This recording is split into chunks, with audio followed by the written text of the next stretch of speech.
बिस्मिल्लाहिर्रहमानिर्रहीम। अस्सलाम वालेकुम। उम्मीद करता हूँ तमाम दोस्त खैरियत से होंगे। तो आज अपनी यूट्यूब सी प्यारी सी फैमिली के लिए एक नई रेसिपी लेकर आए हैं। तो आज आप लोगों को बहुत ही मज़ेदार लजीज आलू के पराठे बनाकर दिखाएंगे। तो जिन दोस्तों ने अभी तक हमारे यूट्यूब चैनल फूड व्लॉगर को सब्सक्राइब नहीं किया वो जल्दी से सब्सक्राइब कर दें ताकि इस तरह के लेटेस्ट वीडियोज़ आप लोगों तक बर वक्त पहुँचती रहें। तो जिन्होंने अभी तक हमारे चैनल को सपोर्ट नहीं की वो जल्दी से कर दें ताकि इस तरह की लेटेस्ट वीडियोस आप लोगों तक पहुंचती रहें। तो हमारे जो आलू हैं उबले हुए थे उनके छिलके हम लोग उतारने लग गए हैं। इंशाल्लाह आप लोगों को साथ साथ गाइड करते जाएंगे। ये देखें जी, आप लोगों ने इनको उबाल लेना अच्छी तरह। उसके बाद इनके जो भी स्टेप हैं वो आप लोगों को साथ साथ गाइड करते जाएंगे। मुकम्मल तौर पे आप लोगों को रहनुमाई दी जाएगी।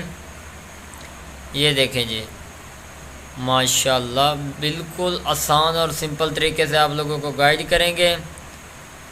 ये देखें जी, फाइनली इसकी कितनी प्यारी लुक नज़र आ रही है। तो अब हम लोग इसको एक वो दोरी से उसके अंदर ऐड कर दिए हैं और इनको अच्छी तरह फटाई करेंगे। ये देखें जी, इसका बिल्कुल बाड़ सा बना लेना है। माशाल्लाह जी, आलू हमारे जो हैं उबले हुए थे तो इनको हम लोग दोरी के अंदर अच्छी तरह कुटाई कर लेंगे दोरी डंडे के साथ। ये देखें जी, बिल्कुल सिंपल तरीका, आसान है। इंशाल्लाह आप लोगों को मज़ा आएगा। एक हम लोग इसके अंदर सब्ज़ मिर्च ऐड करेंगे और इसकी भी अच्छी तरह इसके अंदर फटाई करेंगे। बहुत ही उम्दा पराठे और खस्ता तरीके से बनाकर दिखाएंगे। इंशाल्लाह आप लोगों को मज़ा आएगा। अब हम लोग इसके अंदर थोड़े से मसाले ऐड करेंगे, थोड़े से इसके अंदर हल्दी कलर के लिए भेजेंगे, थोड़ा सा कौरमे का मसाला ऐड करेंगे, थोड़ी सी लाल मिर्च का पाउडर ऐड करेंगे, ज़्यादा नहीं करेंगे क्योंकि लाल मिर्च हमारी तेज़ है। और थोड़ा सा नमक का हस्बे ज़रूरत ऐड करेंगे और थोड़ा सा गरम मसाले का पाउडर और खूबसूरती के लिए धनिया का पाउडर। तो ये चीज़ें हमने इसके अंदर ऐड कर दी हैं। इनको हम लोग अच्छी तरह इसके अंदर मिक्स कर लेंगे।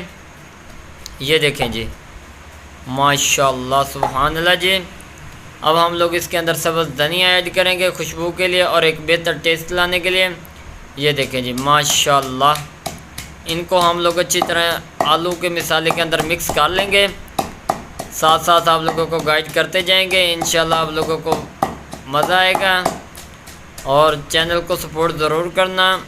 ये देखें जी, अल्लाह पाक आप लोगों के खानों और ज़ायक़ों में बरकत फरमाए। ये स्पेशल डिशेज़ आप लोगों के लिए होती हैं। आप लोगों की तरफ से हमारे लिए प्यार होता है। चैनल को सब्सक्राइब कर दिया करें ताकि हम लोग और ज़्यादा मेहनत और इस तरह की अच्छी अच्छी वीडियोस आप लोगों के लिए बनाते रहें। ये देखें जी, इसका मसाला फाइनली जो है वो तैयार हो चुका है। माशाल्लाह जी, ये देखें फाइनली जो मसाला हमारा वो रेडी हो चुका है। अब हम लोग अगले स्टेप की तरफ चलते हैं और फिर आप लोगों को दिखाते हैं। माशाल्लाह जी, चेक कर लो, असी एक पेड़ा तैयार कर लिया, एक पासे करते पे हैं। चेक कर लो जी, इंशाल्लाह बहुत ही मज़ेदार तो पराठा बना के दिखाई सो। चेक कर लो, आटा इनके उत्ते असी खुश्क पा दिता है। मजीद हूँ असी इहदे विच दूजा पेड़ा बनाते पे, छोटा जिहा बनावांगे ताकि साडा जल्दी जल्दी पराठा पक जाए।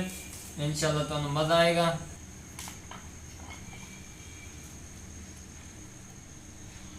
माशाल्लाह जी, चेक कर लो, बिल्कुल आसान तरीका, कोई मुश्किल नहीं।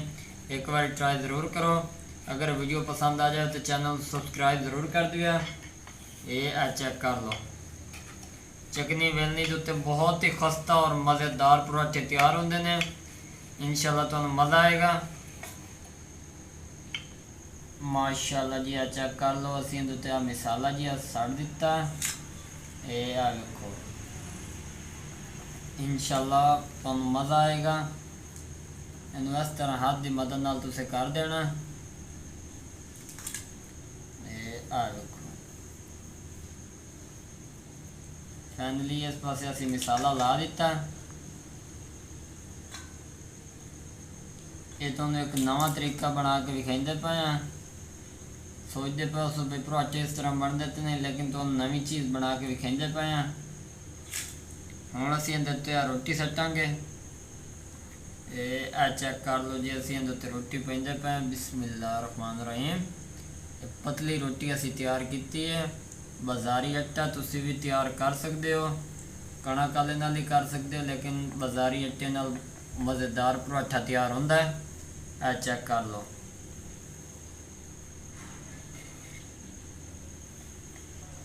माशाअल्लाह जी, चेक कर लो, पराठा साडा तैयार हो चुका है। हुण असीं तवे ते पेंदे पे हैं, उस तो पहले उत्ते घी ला लेना है।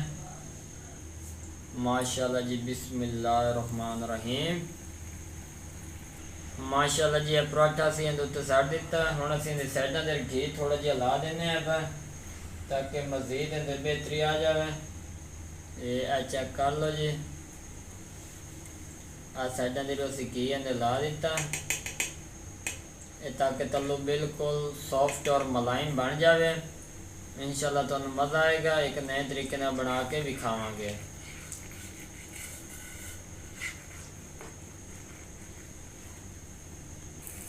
माशाअल्लाह जी, इहदी एक साइड पकदी पई है, उन्हें चंगी तरह से पका लवांगे। उस तो बाद इहदा रुख चेंज करांगे। इंशाल्लाह तुहानू मज़ा आएगा।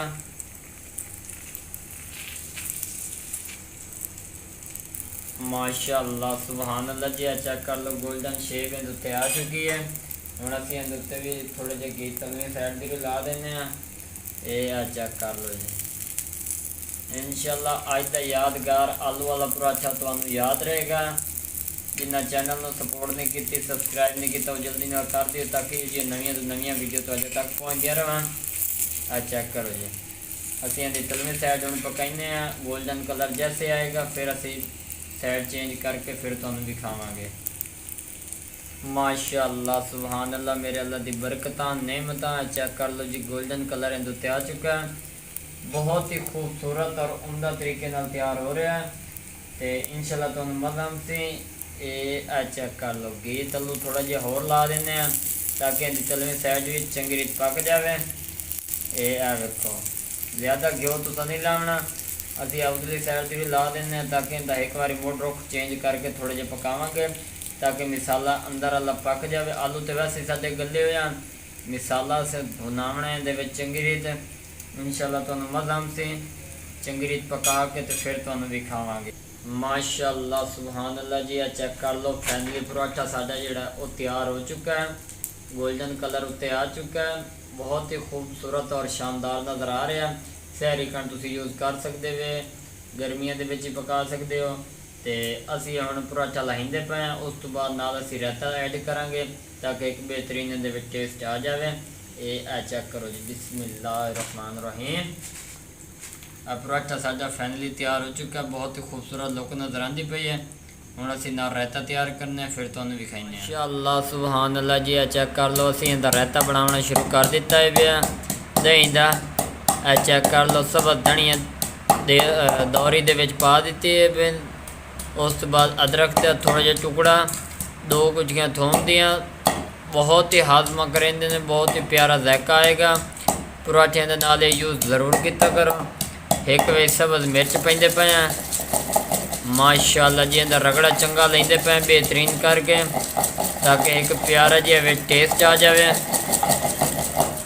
फाइनली लुक तुहाडे सामने आ चुकी है। हुण असीं इहदे थोड़े जिहा मसाला पावांगे, थोड़ा जिहा नमक जाएगा, थोड़े जे गरम मसाला दा पाउडर जाएगा।